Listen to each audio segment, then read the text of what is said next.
నమస్తే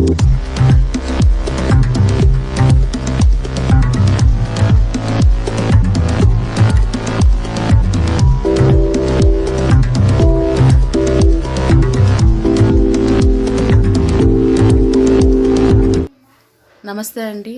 ఈరోజు వీడియో పూరేడి పక్షి వేపుడు. వీటిని ముందుగా కడిగి దీన్ని రెడీ చేసుకోవాలి. ఒక బౌల్ తీసుకొని ఈ ముక్కలన్నీ ఇందులో వేసుకొని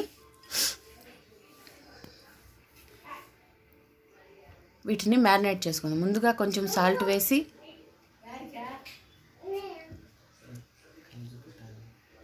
తర్వాత కారము, ఒక 2 స్పూన్లు కారము వేసుకుందాం. తర్వాత అల్లం, వెల్లుల్లి, లవంగాలు, కొంచెం మిరియాలు పేస్ట్ అనమాట, ఇదొక 2 స్పూన్స్ వేసుకుందాం.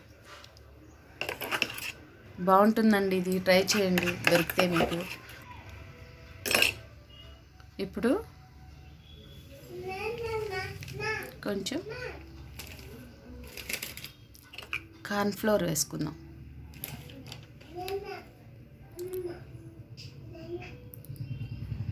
One and half spoon cornflour అండి. ఇది వేస్తే బాగా క్రిస్పీగా వస్తాయి. సేమ్ చికెన్ పకోడా లాగే అండి ఇది కూడా.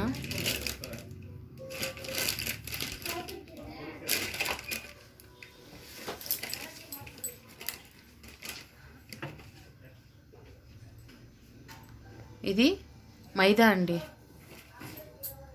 ఇది కూడా 1.5 స్పూన్ వేసాను.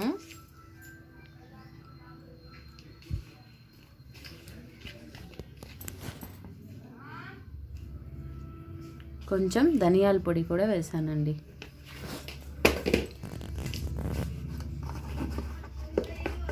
ఇందులో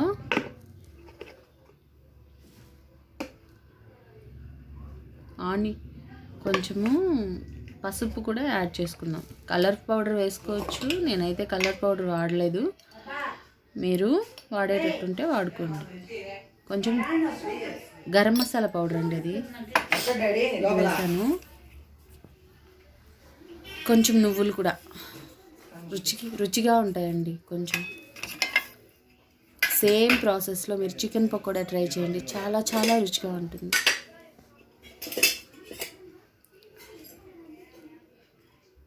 ఇప్పుడు కొద్దిగా ఆయిల్ యాడ్ చేశాను, ఎందుకంటే ఇది కలపాలి కదా. సో ఈ నిమ్మకాయను కట్ చేసేసి ఈ జ్యూస్ కూడా ఇందులో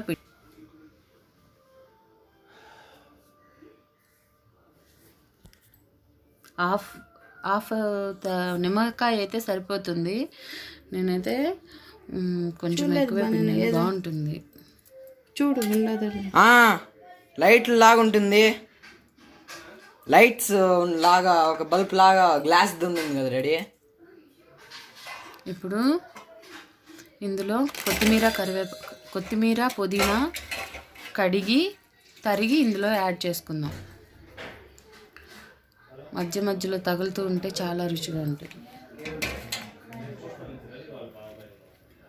ఇదంతా ఈ మిశ్రమాన్ని సాఫ్ట్గా కలిపి 2 నిమిషాలు రాపోదు, ఉప్పు కారము అన్నీ మిక్స్ అయ్యేటట్టు కలుపుకోవాలి. తొందరలో క్లోజ్ చేసేస్తారు ఛానల్.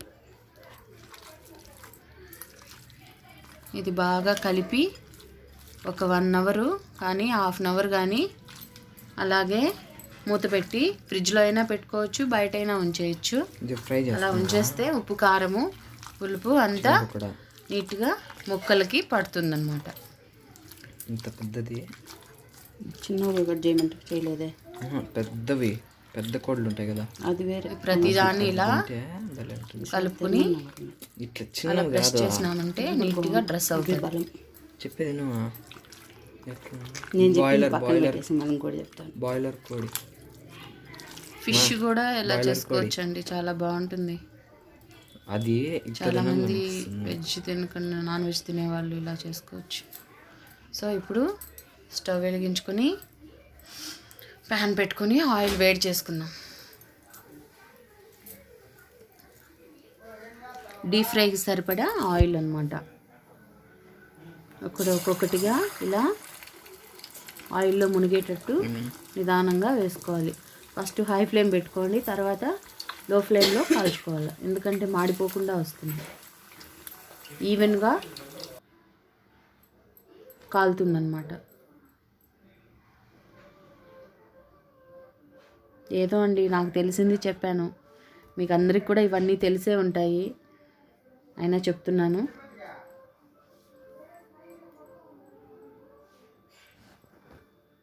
ఇలా అన్నీ వేయించుకొని వేరే ప్లేట్లో టిష్యూ పేపర్ వేసి అందులోకి వీటిని షిఫ్ట్ చేసుకుందాం. ఇలా మిగిలినవి కూడా బాయిల్ చేసుకునేస్తాం.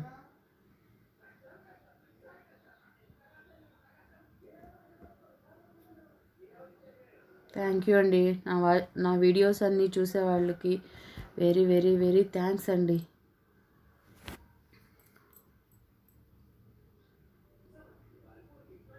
ఇలా నిదానంగా వేయించుకోవాలి. నేను ఒకటి ఎక్స్ట్రా వేసేసాను, సో అది సరిపోలేదు. నిదానంగా కాల్చుకోవాలి. ఇలా కాలినవన్నీ తీసి వేరొక ప్లేట్లోకి షిఫ్ట్ చేస్తున్నాం.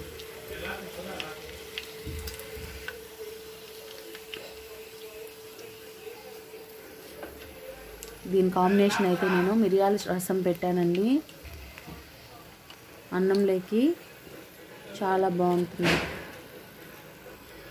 మా చిన్నోడు కూడా తిన్నాడండి, చాలా బాగుంది, వాడికి బాగా నచ్చింది. ఇలా సాస్ తీసుకొని నిమ్మరసం పిండుకొని ఆనియన్తో తింటే సూపర్ ఉంటుంది. Thank you for watching video.